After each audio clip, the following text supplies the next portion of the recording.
समय की बात है। एक गरीब किसान जिसका नाम रमेश था, अपने छोटे से खेत में काम करता था।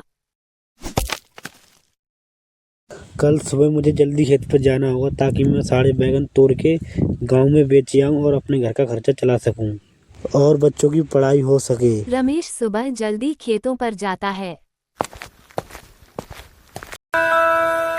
रमेश बैगन तोड़ के गांव में बेचने ले जाता है।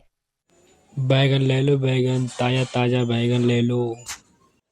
जल्दी आओ बहन भाइयों, ताजा ताजा बैगन ले लो। रमेश के 8 दिन से एक भी रुपए के बैंगन नहीं बेच रहे थे। रमेश बहुत परेशान था। एक हफ्ते से 1 रुपए का भी बैगन नहीं बिचा है। अगर ऐसा ही चलता रहा तो हमारा घर कैसे चलेगा और बच्चों की पढ़ाई भी नहीं हो पाएगी और घर में राशन भी नहीं है। ऐसे ही समय बीतता गया।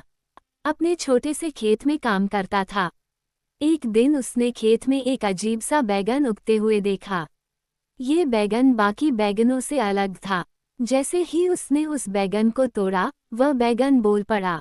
मैं एक जादुई बैगन हूँ, मुझसे जो इच्छा मांगे वो पूरी कर दूंगा। तुम सच में जादुई बैगन हो क्या? मैं जो मांगूंगा वो पूरा कर दोगे? ये अच्छा मौका है अपनी गरीबी दूर करने का।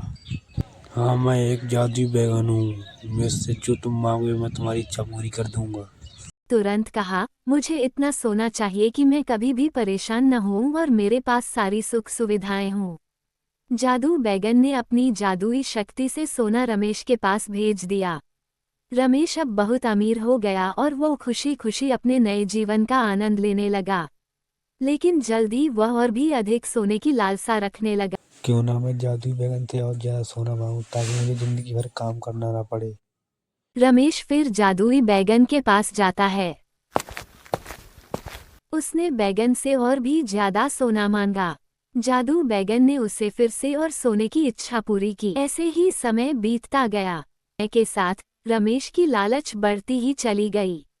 वह क्यों ना मैं और जादुई बैगन से और ज्यादा सोना मांगू ताकि मुझे जिंदगी भर काम ना करना पड़े और बच्चों की एक अच्छे स्कूल में पढ़ाई हो सकेगी। रमेश फिर जादुई बैगन के पास जाता है। मुझे और ज़्यादा सोना दो ताकि मैं अच्छे से गरीबी अपनी जी सकूं और अपने बच्चों का एक अच्छे स्कूल में एडमिशन करा सकूं। ने उसे चेतावनी दी, बहुत ज्यादा लालच करना अच्छा नहीं होता। संतोष रखना जरूरी है। मुझे ज़्यादा ज्ञान मत दो, मैंने जो कहा है वो पूरा करो। जल्दी से मुझे सोना दो वरना मैं तुम्हें काट डालूंगा और अपने खेत से बाहर निकाल के फेंक दूंगा तुझे। रमेश ने फिर भी अपनी लालच पर काबू नहीं पाया। अंत में बैगन ने अपना जादू रोक दिया और वो वापस सामान्य बैगन में बदल गया। रमेश को समझ में आ गया कि अपनी इच्छाओं को संतुलित रखना और ज्यादा लालच नहीं करना चाहिए। इस कहानी से यह सीखने को मिलता है कि अगर हम अपनी इच्छाओं को नियंत्रित नहीं करेंगे तो हम कभी संतुष्ट नहीं